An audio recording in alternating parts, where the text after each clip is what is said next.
नमस्कार दोस्तों, मेरा नाम डॉक्टर सौमिल मांडलिया है और मैं अहमदाबाद गुजरात में एक रीढ़ की हड्डी के और जॉइंट के एक्सपर्ट के तौर पर प्रैक्टिस कर रहा हूँ। दोस्तों, आज की तारीख में स्पाइन की जितनी भी सर्जरीज होती है उसमें बहुत सारी सर्जरीज ऐसी होती है कि जिसमें रीढ़ की हड्डी में स्क्रू डाले जाते हैं। तो आज के इस वीडियो में इसी के बारे में हम थोड़ी सी डिस्कशन करेंगे और उसमें भी स्पेसिफिकली जो कमर में, जो लंबार स्पाइन में L3, 4, L4, 5, L5, S1 ये जो जगह है इसमें स्क्रू डाले जाते हैं, इसके बारे में हम डिस्कशन करेंगे। सबसे पहले आप ये जानिए कि दो मेन रीज़न होते हैं जो मैक्सिमम रिस्पॉन्सिबल है कि जिसके कारण हमें स्क्रू डालने की ज़रूरत पड़ सकती है। उसमें से सबसे पहला है कि आपके फैसेट जॉइंट, मतलब कि कमर में जो सांधे होते हैं, जो जोड़ होते हैं, वो घिस गए हैं। अगर वो घिस गए हैं तो हमें स्क्रू डालने पड़ते हैं।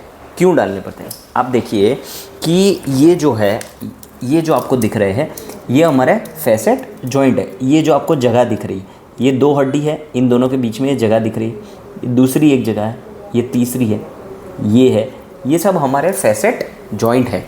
अगर फैसेट जॉइंट घिस जाते हैं तो क्या होता है कि आप जब भी आगे झुकते हैं उसमें कोई दिक्कत नहीं होती है, लेकिन अगर आप ऐसे पीछे होएंगे, अगर आप पीछे होंगे तो आपको बहुत ही दर्द होगा। ये यूजुअल एक इंडिकेशन है कि आपके फैसेट जॉइंट, आपके कमर के जो जोड़ है, छोटे छोटे फैसेट जॉइंट, वो घिस गए हैं। अब जब भी ऑपरेशन करते हैं, जो अगर नस के ऊपर दबाव है तो आपके डॉक्टर ने आपको बताया है कि नस के ऊपर का दबाव हटाना ज़रूरी है। अब साथ में फैसेट जॉइंट का आर्थराइटिस है, फैसेट जॉइंट घिस गए हैं, तो इसमें स्क्रू डालने ज़रूरी है। क्यों ज़रूरी है? क्योंकि जॉइंट तो घिस गया है, तो इसमें हमें उसकी मूवमेंट बंद करनी पड़ती है। जैसे L4 और L5 दोनों के बीच का जोड़ घिस गया है तो हमें वो मूवमेंट बंद करनी पड़ती है, तभी ही कमर का दर्द जा सकता है। अगर स्क्रू नहीं डाला तो फिर आपके जो जोड़ है, जो घिस गए हैं, वो घिसते ही रहेंगे। आप जब भी चलेंगे, घूमेंगे फिरेंगे, आप थोड़े से पीछे होंगे तो आपको दर्द होगा। इसके कारण ये स्क्रू डालने ज़रूरी है। अब आपको ऐसा लगेगा कि सर घुटने अगर घिस जाते हैं तो वो तो बदल दिए जाते हैं, इसमें ऐसा कुछ नहीं है। नहीं, ऐसी कोई टेक्नोलॉजी नहीं है कि जिसमें स्पाइन में जो जोड़ होते हैं छोटे छोटे, वो बदल दिए जाए। आज की तारीख में ऐसी कोई टेक्नोलॉजी अवेलेबल नहीं है, इसके लिए वहाँ पर स्क्रू डालने पड़ सकते हैं।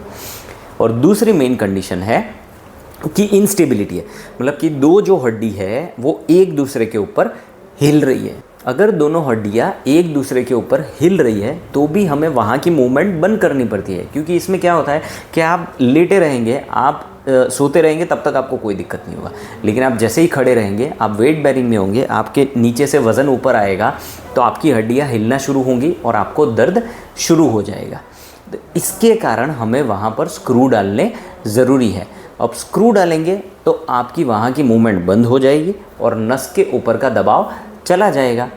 तो यही चीज़ है कि हमें स्क्रू डालने पड़ते हैं। इंस्टेबिलिटी में स्क्रू डाले, वहाँ की मूवमेंट बंद हो गई, आपका इमीडिएटली पैर का दर्द, नस के ऊपर का दबाव सब कुछ चला जाएगा और आपको रिलीफ मिल जाएगा। तो ये दो कंडीशन है जिसमें बहुत ही ज़रूरी है स्क्रू डालना। और अगर आपके डॉक्टर ने ऐसा आपको कुछ कहा है, एक्सरे MRI के साथ सब कुछ कोरिलेट हो रहा है, तो इसमें कोई भी दिक्कत नहीं रहती है, आप आगे प्रोसीड कर सकते हैं। धन्यवाद।